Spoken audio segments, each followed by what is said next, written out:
Okay, oh my gosh, Hey, just take your assigned seat. dude. Hello, welcome to University of Nebraska. My name is Miss Willa Cather, and I'm going to be your new English teacher for the year. Well, yeah, didn't have this big window when I was attending here. You can see the prairies in the background, little barn. Well, if you don't know me already, I've written many novels, and I was a full-time journalist. I was the first woman to receive an honorary degree from Princeton University, and I received other honorary degrees from universities such as California, Smith, Columbia. Well, I'll just tell you a little bit about myself so you get to know me. When I was 9 years old, I moved from the farmland of Virginia to the prairies of Nebraska. I didn't really like the change, but I would soon learn to get used to it and to incorporate those prairies in all my novels. And characteristics of the prairies would be the immigrants. There's more than 50% of the population were immigrants. These immigrants are given no credit for their work. They come here, they don't even know a word of English, and then they're able to build a house. They're robbed, they're stolen, they're cheated, everything, and they're still able to survive. And then everyone just says, oh look, it's an immigrant, and they treat them bad. In all my novels, I address their struggles, and I try to put it how it is, and I just tell their stories. I was originally homeschooled by my grandmother, and she inspired me to like classical authors, and she kind of inspired me to like writing. But what I really wanted to be was a doctor. In high school, I assisted the local doctor on his house calls, and then I wanted to pursue science. I liked Darwin, and then I enrolled in the University of Nebraska, and there, one of my essays for English class, my teacher published in the newspaper, and I just pick up the paper like I always do and read it, and then I saw my own essay in there. And when I saw my name in the paper, I just wanted to be right, and I always wanted to see that.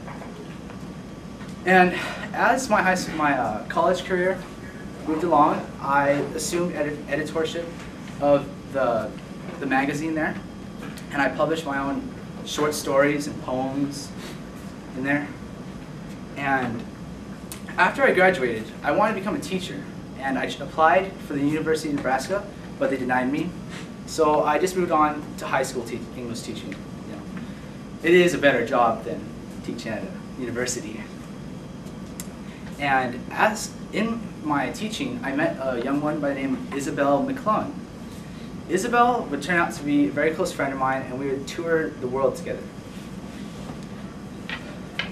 And I also tried to work for different magazines, different periodicals, and eventually I was hired by McClure's.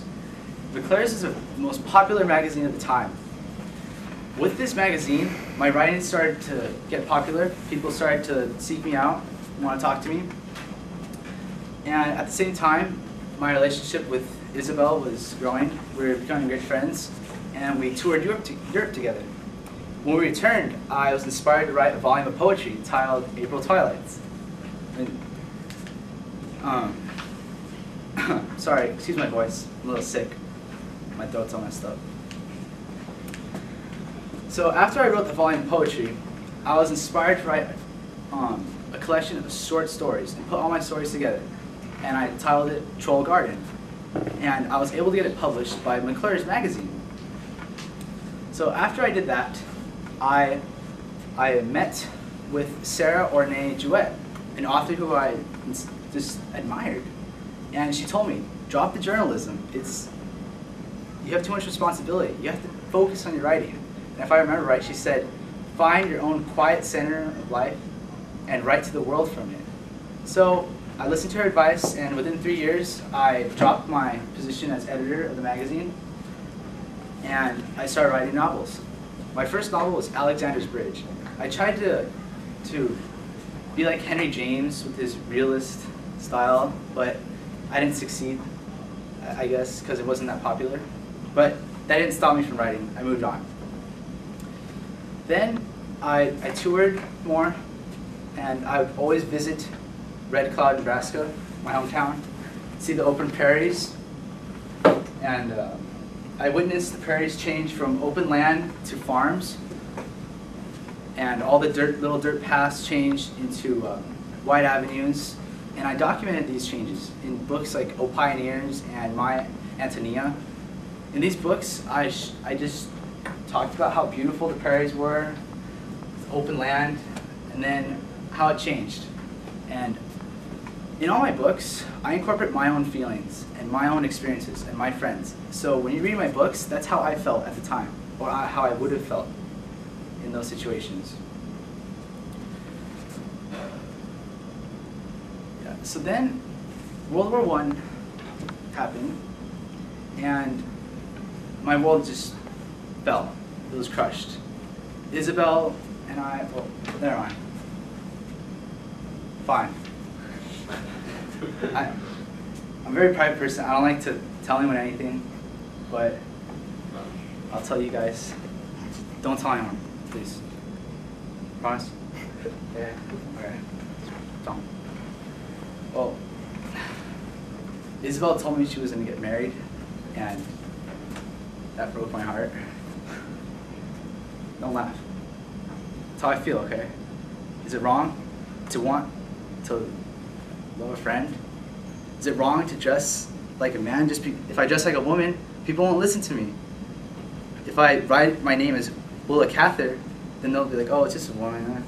But if I write my name William Cather, then they'll be like, oh, it's a guy. Oh, I'll read it. You know, just because I have this haircut doesn't mean that I'm different. People describe me as a tomboy when I was younger, and this is how I am. I'm sorry if you guys don't like it. Well, Isabel said she was gonna get married, and I just moved on, and my cousin was the first Nebraskan officer to die in World War I. I read his letters to my aunt, and they just crushed my heart. Just the violence, the sadness, the war. I could never recover. I wrote one of ours in honor of my cousin who died, and it's a story about his life that I acquired from his letters, and I just told how sad the war was. And then I published The Professor's House, and it was about a professor who's one of his students died in the war, and he just couldn't cope with the fact that everyone else is happy, and that he was happy and everyone else is sad because of the war, so he declared that he can never be happy again. And that's just how I incorporate my feelings. I just talk through a character. In My Antonia, there's two characters, Jim and the narrator. Jim is really me, and his experiences and friends are my friends, and his stories are mine. I put all my life into writing.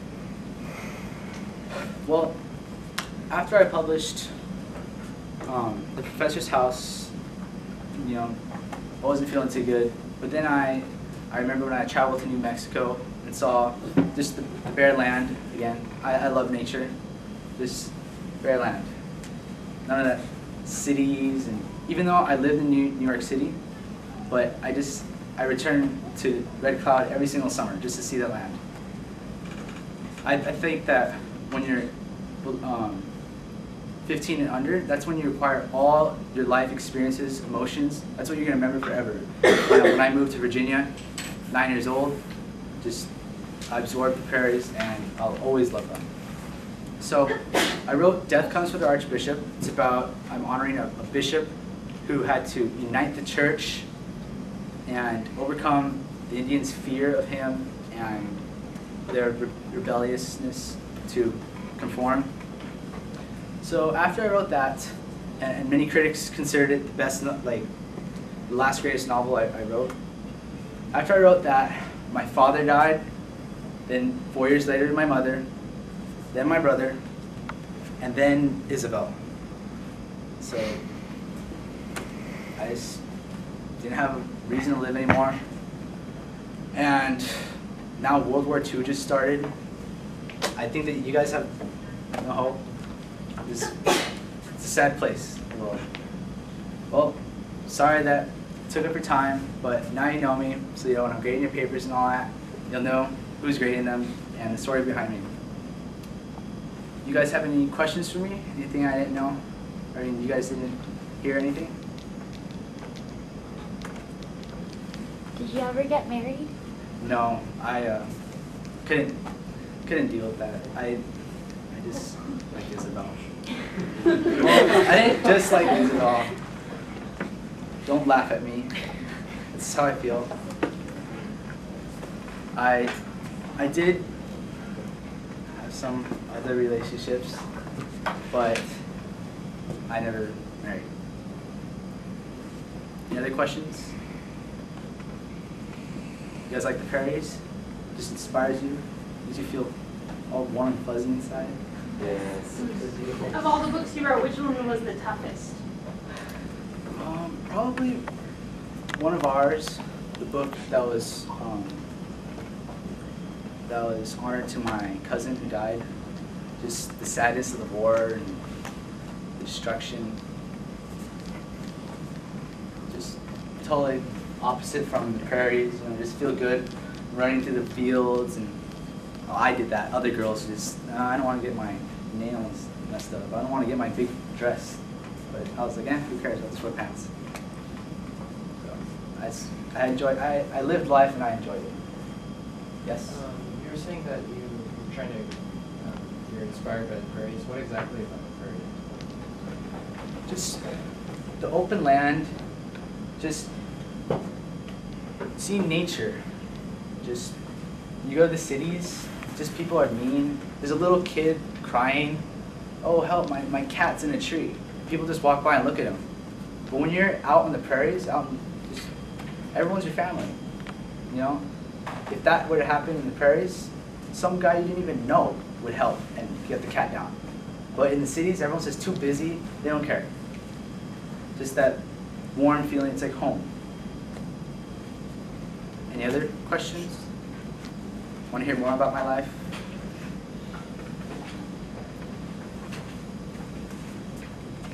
You have a question? Just praying? No. Speaking of praying, I belong to the Episcopal Church, and they're friendly to, people who like their own type of people.